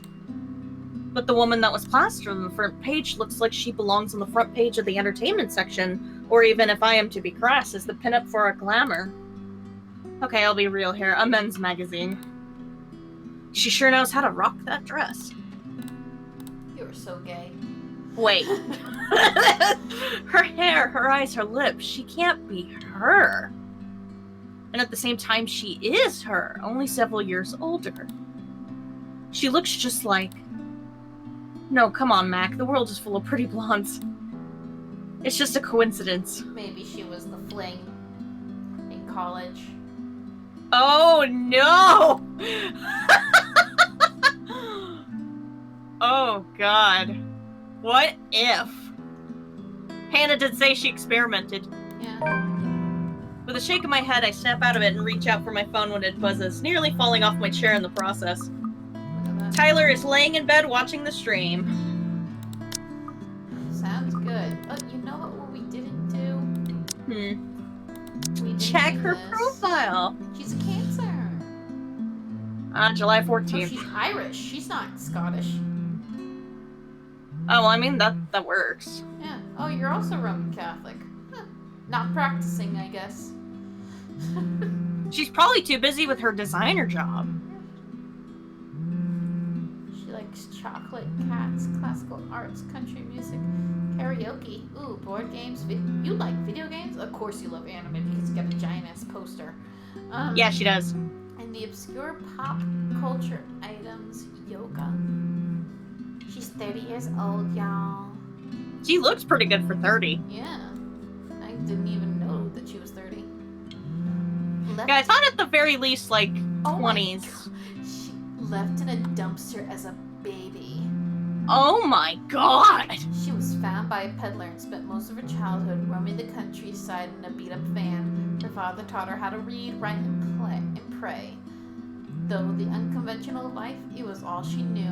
Child welfare and protection eventually caught on and required that she have a proper education. She was bred in a scholarship. She was bullied for being a charity kid. She only had one friend. He was diagnosed with Alzheimer's soon after her Aww. father. He worked as an architect in Ireland. Oh. She's had a sad life. But I think she's grown stronger out of it. Yeah. We'll also be on the other line, but the very people waiting for me. Oh, piss. I'm so sorry, Cam. I'm on my way. You know, I don't know why he even said probably not practicing. She probably is. I guess it's so common to see in video games where it's just like, they're Catholic, that's the religion, or like they're Christian, or they're whatever religion, but they never really practice. And I understand why you wouldn't have the character probably in a practicing role. Because it's a video game and it's supposed to appeal to everybody. I don't know. I just feel bad for suddenly judging her. I like her. Okay, that's what I say. Yet I still don't move from my chair, face flushed and heart racing. I can only stare until I can will myself to reply that yes, I'm accepting the assignment. And it takes even more time for me to just close the image, shut down the computer, and leave. Even that it has already burned its image into my head, no matter how much I wish it would just disappear. It makes me eager for the alcohol and the company. It makes me eager for anything that can help me forget. It's a good thing that the nearest pub is just a hop, skip, and a jump from here. Aww. Wow. She must have had it rough. Galway Shaw, as it is called by those who frequent the place, it is the only decent Irish pub in this country. You can pretty much tell that someone is new if they call it by its official name, the Crawl Bar. My home away from home ever since I moved to Luxbourne. Well, that is when I'm not cooped up in my condo and working anyway. It has good alcohol, good company, and thank God in St. Cecilia, good music. I said that right, yeah? Yeah. Okay. Crowd favorites like the Bothy Noise. The Bothy Noise? I don't know. I don't do Irish. The High Wasteland Men and Second Fusion Orchestra are often played. Not to mention the singing. Or maybe Hannah was a friend in school.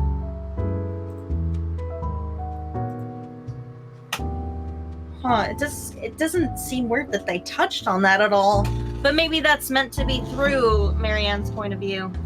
Yeah. I love singing.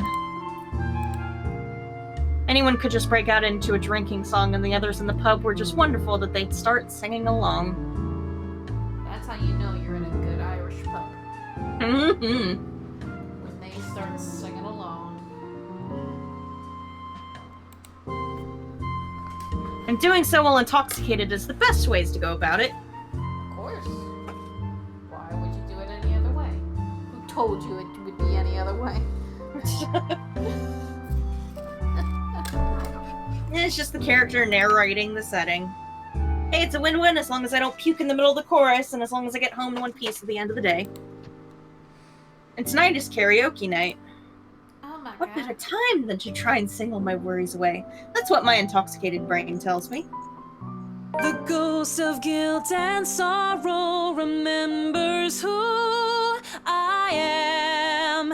And in the prison of my heart, I was my only slave.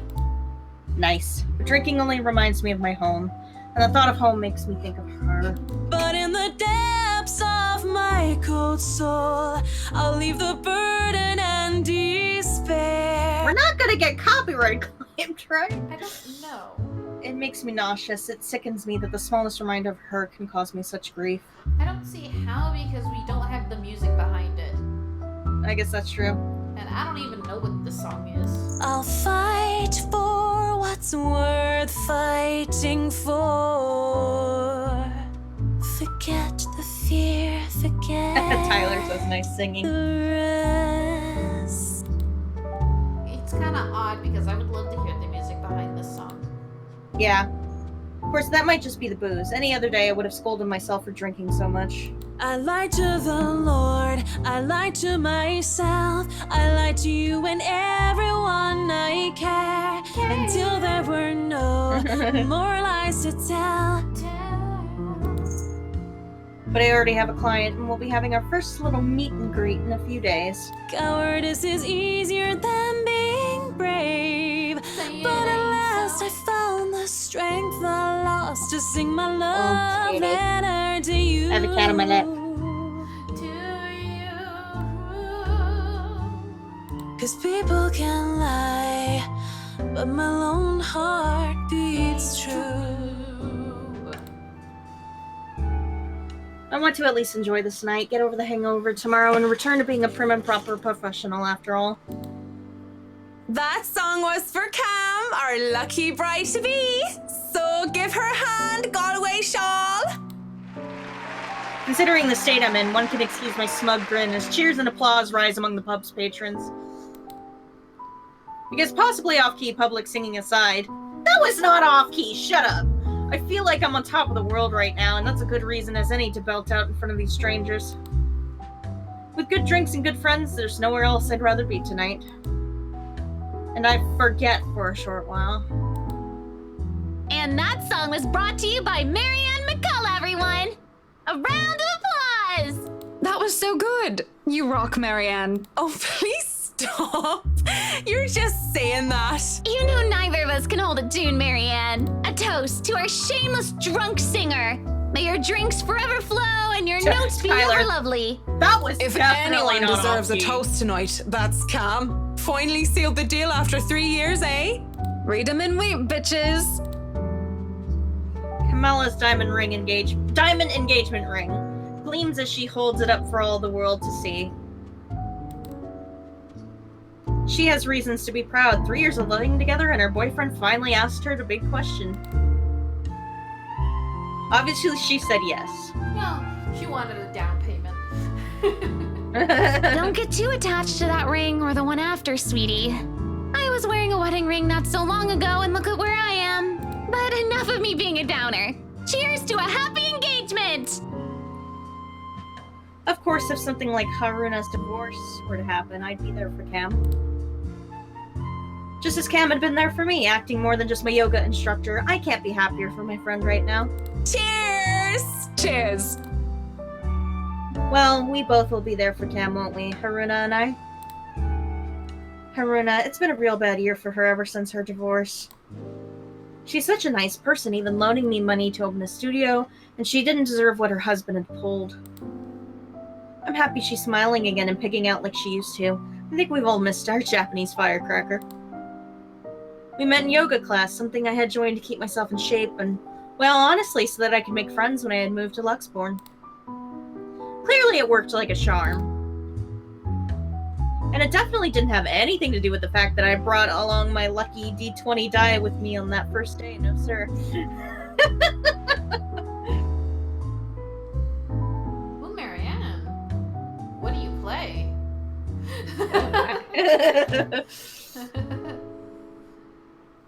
Who's your Maybe a favorite? bard. Judging by her singing voice, she might be a bard. You might be a rogue, because that performance stole my heart. Oh, baby. I love these girls so much. What about you, Marianne? You're 30 years old and you still haven't got yourself a man. Are you a paladin? Because I'd like you to lay hands on me. Lay hands is a healing spell in case you didn't get that, Joe. Thanks for explaining her. Tyler says I'm liking her more and more. And you guys know I have a very busy schedule. I don't have time for that. Oh, come on! That's a lame excuse and you know it! You need a man who'll take care of you and you need it now! Maybe some hunk who'll be your house hubby while you rake in the dough. I'm quite capable of taking care of myself. Who needs a Mr. Right? Hey, look at me. I'm Marianne McCullough, a lawful neutral cleric with 9 points in wisdom and 8 in charisma, but I can't get myself a date. Oh. Well, no duh, you can't give yourself a date. You have an 8 in charisma. You are literally below average. Yeah. Also, she's a lawful neutral cleric. I'm pretty sure anyone lawful can get a little bit annoying to some people. Well, again, you have to remember that lawful is just someone who would just rather stick by the rules. No, that I get. And she's lawful neutral, so... Yeah, meaning that the neutral part is more or less like she looks at the rules, she would rather follow them, but she understands if she has to break them. I mentioned druids and demons once. Once! They don't even know the rules or understand what the numbers mean. I guess druids and demons is what it's called in here. And I certainly am not some sort of holy person. I'm a far cry from a miracle worker, and I barely have the willpower to fight off demons, especially my own. Actually, maybe she isn't looking for a Mr. Right, but a Mrs. Right. Oh, my Marianne, we still love you even if you're in the closet. That would explain some things. I mean, didn't I call that she was gay? Yeah. How do you know you don't have a ring anymore? Maybe you two can be together and I don't have to worry about my best girls being alone. What are you on about? There's nothing to explain. But the more I deny, the louder they tease until the other people in the pub start to watch. It doesn't help at all when Haruna drapes her arm over my shoulders and leans in. Will I be all yours then? Will you be making me feel like a woman? I know that they're just kidding around, but this doesn't make me comfortable in the slightest. So when Kamala notices my silence and Haruna sees the expression on my face, they stop. And when the awkward air settles over us, the rest of the pub goes back to whatever they were doing before the whole thing ever happened. They probably won't even remember it when they wake up with massive hangovers anyway. Sorry. Me too. Hey, no hard feelings, right? I raise my glass. They smile. We drink. There's no need to say more. We're all definitely far too drunk tonight. Eventually, the fun times end. It is a weekday, after all. And with Haruna being a nurse, she still has to get ready for her next shift. Oh man, she's going to her next shift drunk? As a nurse? Ugh. Cam also has a loving fiance waiting for her at home. Really didn't have to make a fuss about having left some buns in the oven when she took off early. Really, I understand. I was the one who insisted, who was determined to get pissed drunk anyway. Moving to the bar, I sit. Alone at last. Alone with a stranger. Oh god. Hi, Luke. I haven't seen him before. Here before. Obviously not a regular. He hasn't said a word and just sits there savoring his drink. Okay then. That's pretty much my response. With his whiskey served neat in one hand and lighter in the other, it doesn't seem like he's noticed me yet, and maybe I should go before he does look my way. What if he's like double fisting, like, I'm gonna get piss poor drunk tonight? Yeah. Because he was pretty and he was blonde, and those two things plus alcohol never did me any good. A thought too late. Judging by the way his flushed face and the dazed look in his eyes, he's as pissed drunk as I am. But whereas I feel like healing over, he looks like he's still ready to take the catwalk by storm. Really, he just has the air of one of those men who think they own the world. Hello there, sexy. Please don't stand up on my account. I already like what I see. Fancy a drink? It'll be on me. But then again, I might be pleasantly surprised if he proves me wrong. Want some between the sheets? Sex on the beach? I'm talking cocktails, of course. Bad chance. But it doesn't matter, we both know how to play this game. And there are two different ways for the night to end. One thing or another is going to happen. The question is, what do I want to do? Oh no, that's fine. I'd rather order some blue balls or some AMF if you don't mind. He looks like he's about to say some witty retort, but stops himself and downs the rest of his whiskey. I order a mint julep. He gets another whiskey, and we start the customary small talk. Of course, the saying, ask me no questions and I'll tell you no lies, goes without saying. We ask nothing about each other, offering up falsehoods to establish a strenuous fake connection between two strangers at a pub, if only to pass the time. Whiskey, as I've come to call him, is supposedly 21 years old, single, takes care of his sick mother, and is a manager of some sort. Manager of what? I didn't care to listen to the details. Meanwhile, Mint, as he has come to call me, is 29, and I'm... what did I say I was again?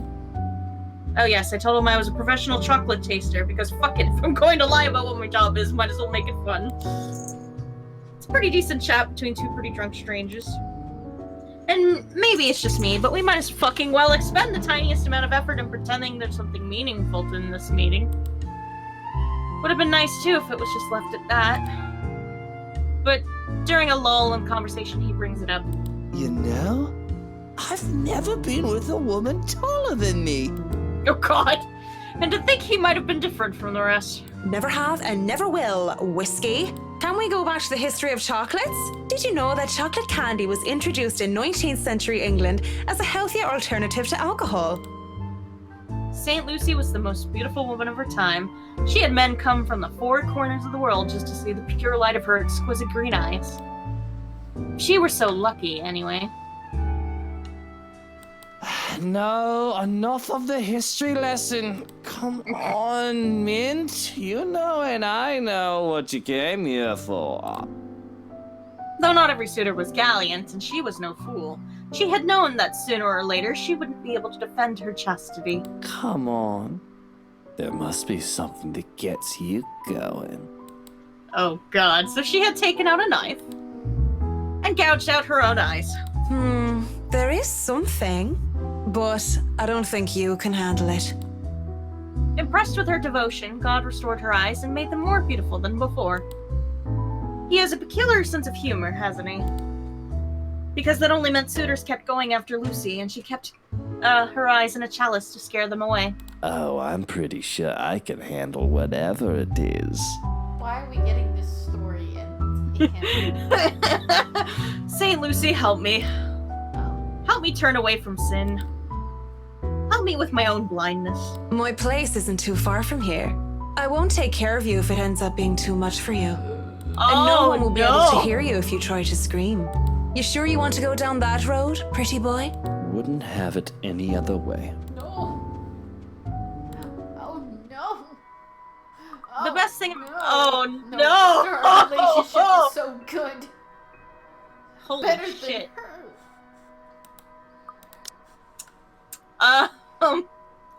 The best thing about having my condo so close to the pub is ease of access. As long as I can still stand and walk, I can make it home. Oh lord, Tyler says.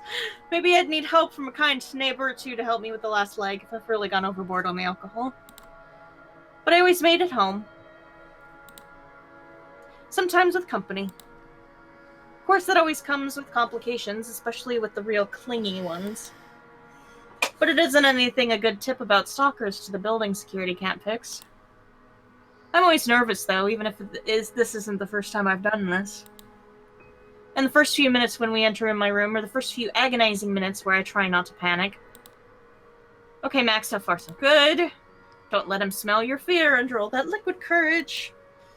He'll leave sooner or later, and I'll never have to see him again, just like every other man before him. Newsflash, lady. You were gonna, yeah. I'd like to say to myself that the men I've brought to my place were more scared than I was. Yet there is no fear when I look into Whiskey's eyes, only delight. When he starts touching me, I don't even hesitate. Roughness is to be expected. As long as he stick with the script, everything will go smoothly. Okay. Okay. Someone asked what I really wanted. I would have told them I wanted a bed of roses, chocolates, and music, and maybe an Irish castle. All I really want was her, and that's never going to be a reality. It's my fault, of course, because I was afraid. I was a coward. That I would never hold a candle to her. She was the light of my life. Are you thinking this as he's fucking you? Oh, God. And I had to let her go. Can't be bothered with the thought of her. Just a single thought that makes my resolve to see this affair go through. Wait. What is it now? Yes, what is it now? Nothing. Never mind. This is wrong. Oh my god! Don't fuck the husbands, please!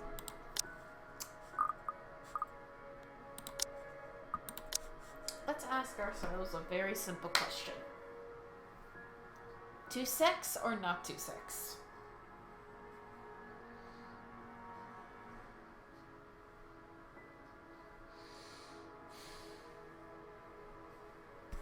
Fuck you. This is wrong. We're both drunk.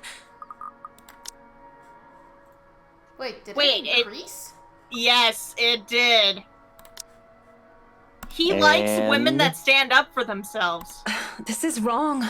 Don't you think it's a bit fucked up that we're about to have sex and we're just calling each other by the drinks that we had?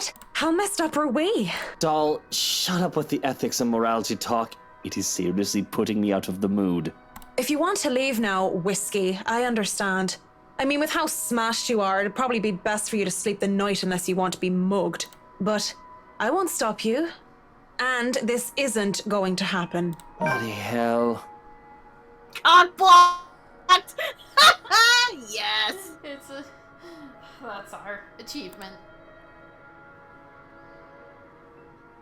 Of course, he's annoyed at me for putting off our night of sexual congress, but no means no. And at least he actually did that. He actually respects it! Somehow. I can't Shocking! believe that it increased. I think he's into women that stand up for himself. That's honestly all I can think of. Hold on a moment. I just want to load. I want to be right here. It did increase, right? We're not... Yeah, no, it increased. We're both drunk. Yeah, it fucking increased. Hey. Don't you think? How messed up? Doll. If you want to, but... Bloody.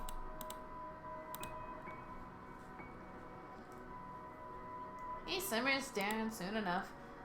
I was worried the moment he might try to force something.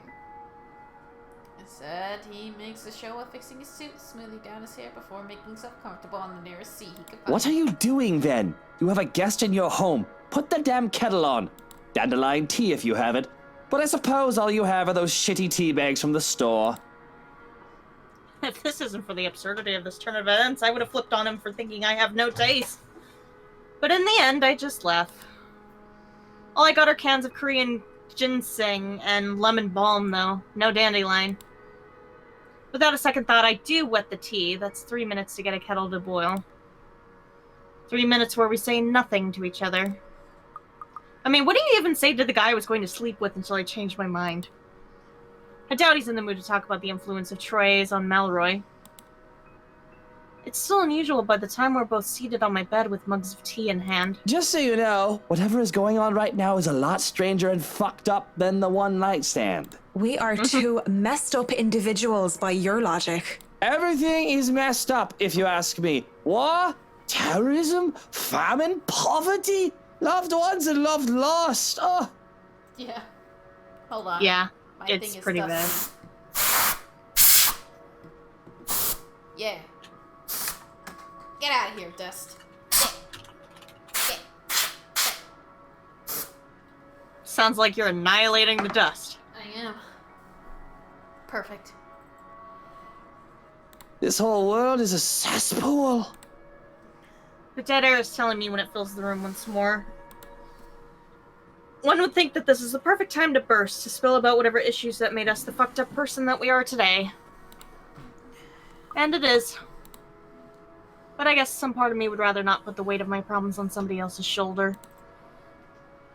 It wouldn't be fair to leave that to a person when I don't even know if we'll ever see each other again. Sooner rather than later, we both pass out on my bed, mugs left forgotten on the floor.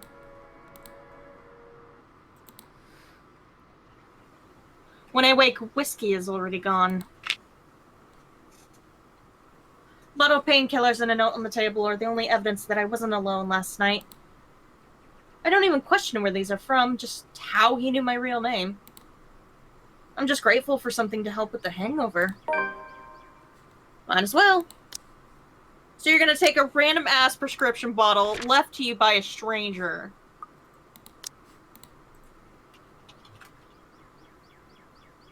Okay. I have a job to do. I mean, what would be the point of, like, hurting me if he isn't here anymore? I mean, I guess, but... It isn't often that I think about drinking on the job. But after meeting with the Wrights yesterday, it really makes me want to break my self-imposed rules. Because first off, fucking damn whiskey was fucking damn Mr. Wright! And you did fucking, aren't you glad? Yeah. And to top it all off, they had somehow forgotten to inform me that they didn't own the Ermagon mansion yet when they hired me. Man, what sort of person does that? Ugh, rich people. Going to head out now since I have work in the morning. Lovely stream and can't wait till next time. Night! Night, Ghost! I could do nothing but twiddle my thumbs at this, however. Twiddle my thumbs and wait for the go signal. It's not like I can accept other smaller projects. This is a big job, and I should be ready to start on it at any time. Not to mention that my PA practically begged me to be patient and wait this out. It was a hard decision to agree, but I did so in the end. Besides, I'm doing this for the Ermengarde mansion, not for anything or anyone else. I'd have a headache whatever I do anyway. I'd go to the pub again, but seeing what happened a few days ago, I'd rather not end up in bed with another potential client. And it might be a huge leap in logic, but a library is the next best thing after the pub. I have to go there anyway. I need more books for Dad. Plus, I also need to return the ones I borrowed last time. Finding a new book or two to read for myself while I have nothing to do isn't such a bad idea either. So on a Saturday morning, I find myself going to the only library in Luxbourne to hopefully cool off. After returning in Urzuli, and a poetry book by Henry of Podbrady, I asked the librarian about the several titles on my list, though I don't have much luck on that front. Dialogue written with death has already been snatched, and she bluntly said that she did not keep our mathematical universe for someone who didn't return books on time. I make headway, at least, when I ask about Siege and Rendition of Havana by Jacobo de Peninsula. Fuck this language. If you count her snarling and pointing at the history section as headway, that is. The history section is devoid of any other except for myself and a redhead, though I'd wager a guess that Red's just passing by to get to the classical literature section. So many books, so little time. Scanning the books and seeing so many wonderful titles gives me a great pleasure. And that's when I spot it. Hello, sailor. Why don't you come to Mama? It's not the naval battle book I was looking for. No, it's even better. The newly acquired History of Luxbourne Architecture, first edition, too. I know I just have to get it. I've been waiting to get my hands on the book for so long. The fact that there's only one copy proves to be a problem, though, when Red reaches out for the same time as I do. This is Rebecca. Yeah, I'm more than willing to bet. I think I had this first, miss. I can only stare her down when she refuses to let go of the book.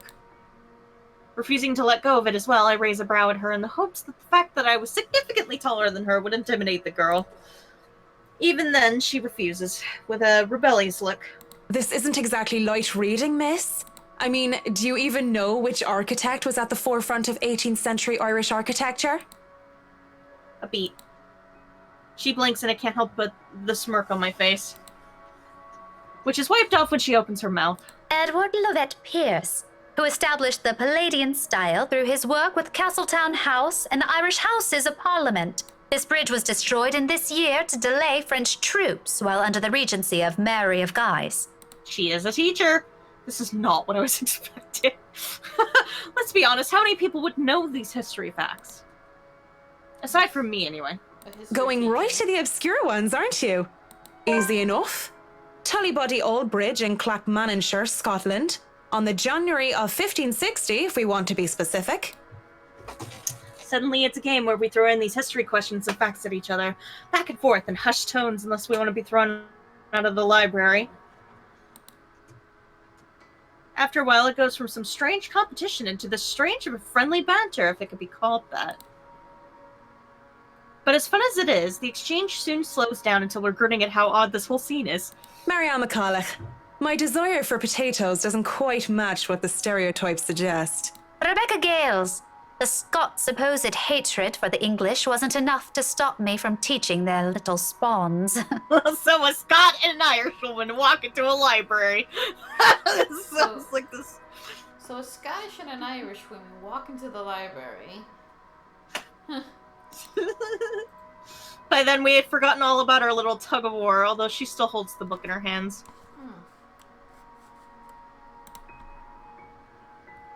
I had let go of it without realizing when she answered my first question. History teacher, then? Got it in one. No wonder you gave me a run for my money. Now, if we're talking about architecture, I'd blow you out of the water. You're from where? Luxbourne Uni? Oh no, just St. Goretti's. Ah yes, St. Goretti. You'd think a school would choose a more appropriate saint to name themselves after, especially when they have very young students. And I'm guessing you're an architect, if you're so confident about the subject. Interior designer, Miss Gales. Please, just call me Rebecca. You aren't one of my students, are you? Marianne, then. I could have said that I was an architect, but there's no point in explaining why I wasn't one anymore. So, I've never seen you before. I'd like to think I've met every history aficionado in town. I blame the rock I've been hiding under, of course. That, and I'm usually only here on the weekdays if time allows. Work often has me meeting clients on the weekends. That must be interesting work. It allows for some creative freedom, sure. But it's like working with children sometimes. Though you probably have it harder working with actual children. The hardest part is convincing them that your idea is their idea. That sounds exciting. It is! But isn't that true for any workplace, though?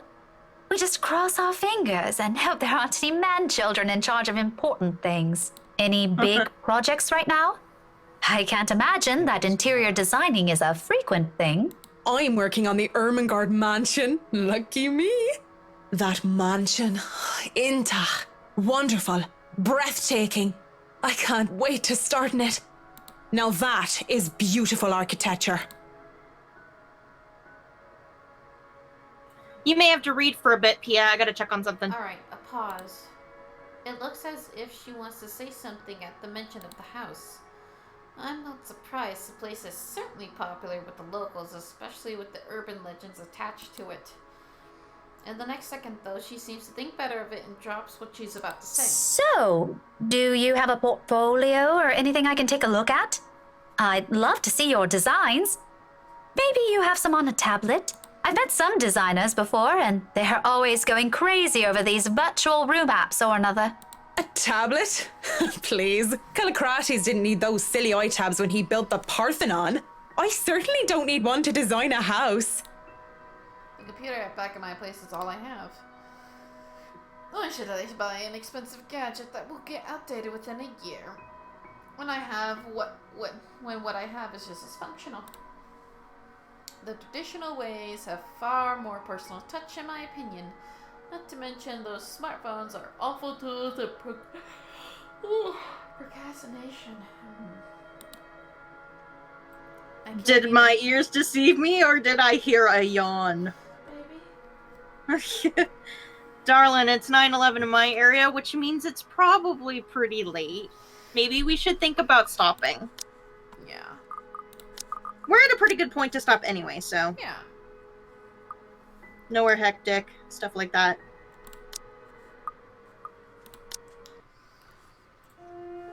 Well. Tyler says I like history. That's all we have for today, so. Good night, everybody. Night!